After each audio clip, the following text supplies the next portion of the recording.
Like, share, subscribe and click on the bell icon to never miss an update from Epic.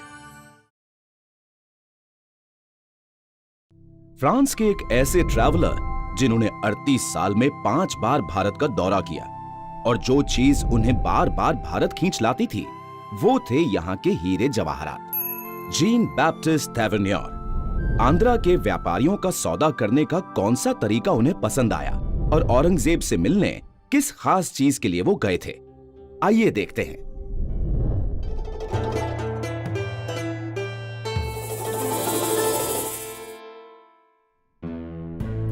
सत्रह साल की उम्र में ही Tavernier पूरा यूरोप घूम चुके थे और इन यात्राओं के दौरान उनकी हीरो में दिलचस्पी बढ़ गई। 27 साल के टैवर्नियर को कॉन्स्टेंटिनोपल जाने का मौका मिला, जो यूरोप का बड़ा ट्रेडिंग सेंटर था, और फिर वहां से वो एक पर्शिया जाते हुए कैरावान के साथ हो लिए।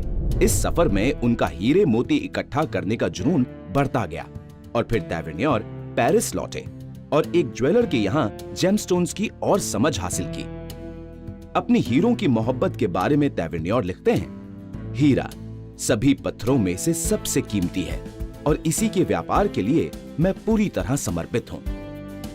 भारत दुनिया भर में पहले हीरों का देश कहा जाता था और इसीलिए टैवर्नियर भी भारत की तरफ आकर्षित हुए। टैवर्नियर ने इंडिया में एंट्री 1630 में गुजरात से ली थी। वहां सूरत में उन्होंने देखा कि लोग मोरों को पकड़ रहे हैं उनके खूबसूरत पंखों के लिए। ये काम ज्यादातर रात को ही होता था। टैवर्नियर बताते हैं, मोर पकड़ने के लिए लोग एक पर्दा लेकर मोर के पास जाते थे, जिसके दोनों तरफ बड़े मोरों का चित्र होता था। पर्दे की दोनों डंडियों पर एक एक मोमबत्ती जल रही होती थी। मोर आकर्षित होकर अपनी गर्दन डंडे के पास आगे करता। अब वहां पर एक रस्सी का फंदा तैयार था, जिसे पर्दा पकड़ा हुआ आदमी खींच देता और मोर उसमें फंस जाता। उस समय वैसे मोर पकड़ना कानूनी जुर्म नहीं था, लेकिन राजा की सख्त चेतावनी थी कि किसी मोर को कैसे भी चोट ना लगे। एक बार किसी व्यापारी ने मोर को मार दिया था तो उसे जेल तो हुई ही थी, बल्कि उसकी सारी संपत्ति भी जब्त हो गई। गुजरात से टैवर्नियर औरंगजेब के बुलावे पर शाहजहानाबाद गए। बादशाह ने टैवर्नियर को क्यों बुलाया होगा, आप समझ ही गए होंगे। उनका अभी तक का हीरों का संग्रह देखने और हीरे खरीदने के लिए। उन्होंने बादशाह को कई हीरे बेचे और दोनों में अच्छी जान पहचान भी हो गई। इसी जान पहचान के नतीजे टैवर्नियर विश्व के शायद इकलौते इंसान हैं जिन्होंने शाहजहां का बनवाया तख्ते तौस यानी पीकॉक थ्रोन बिल्कुल करीब से देखा और उसके बारे में दुनिया को बताया। वो उस तख्त को देख बिल्कुल मंत्रमुग्ध हो गए। वो बताते हैं, तख्त 6 फीट लंबा और 4 फीट चौड़ा था और उसमें 108 माणिक यानी रूबी और 116 पन्ना यानी एमरल्ड जड़े हुए थे। हीरों की खोज में जब टैवर्नियर आगरा जा रहे थे, उन्होंने उस समय के भारत के ट्रांसपोर्टेशन सिस्टम पर गौर किया। ये सिस्टम 3 श्रेणियों में बटा हुआ था। सबसे पहले सामान लाने ले जाने के लिए बैलगाड़ियों का ही इस्तेमाल होता था। 10-10 हजार बैलों का कारवां एक साथ सामान लेकर जाता था। इस 45 दिन के दौरे के उन्हें 1 लाख रुपए मिलते थे। दूसरा, निजी इस्तेमाल के लिए लोग बैलों के टांगे का इस्तेमाल करते थे। टैवर्नियर ने खुद सूरत से आगरा आने के लिए जिस टांगे का इस्तेमाल किया, उसके लिए उन्होंने 600 रुपए दिए और उन्हें 45 दिन लगे। और किसी को पूरी नवाबी चढ़ी हो तो अपने लिए पालकी का इस्तेमाल कर सकता था। टैवर्नियर ने पालकी का भी इस्तेमाल किया, जिसे 12 लोगों ने उठाया था। उसके लिए उन्होंने 60 डेज के 720 रुपए दिए। आगरा के बाद टैवर्नियर सबसे अनोखे हीरे खरीदने खुद कोल्लूर की माइंस में गए। उस समय क्रेडिट कार्ड या मनी ट्रांसफर्स तो होते नहीं थे, लेकिन उस जमाने में जो लोग मनी चेंजर्स थे वो थे श्रॉफ। अभी तक जो भी अलग अलग मुद्राएं टैवर्नियर ने इकट्ठी की थी, उसे बदलकर टैवर्नियर ने पगोड़ा ले लिया। पगोड़ा लगभग नाखून जितने बड़े सोने के स्लैब को कहते थे।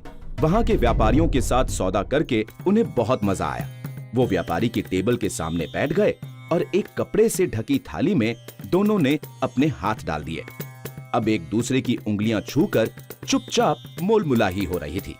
अगर उंगली को छुआ तो उसका मतलब 100 पगोड़ा होता था और अगर उंगली के जोड़ को छुआ तो उसका मतलब 50 पगोड़ा। दोनों में से किसी ने एक शब्द नहीं बोला और दाम तय हो गया। अभी तक जो भी हीरे तेवेनियोर को मिले थे वो कुछ खास नहीं थे इस अगले हीरे के सामने।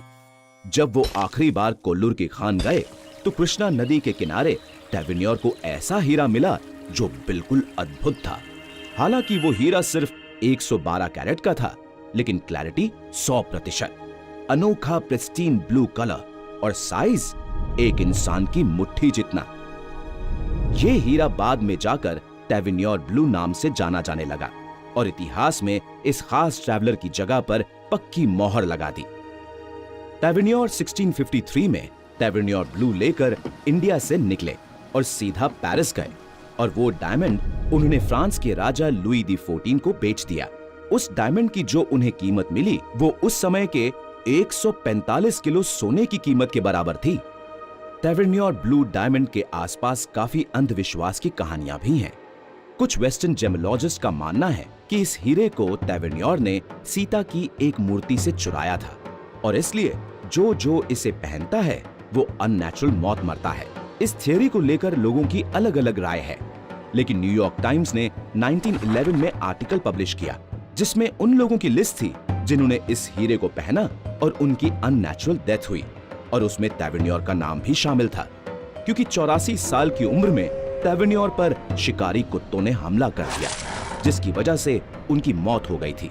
अब तेवेनियोर ब्लू श्रापित था या नहीं, ये आप सोचिए।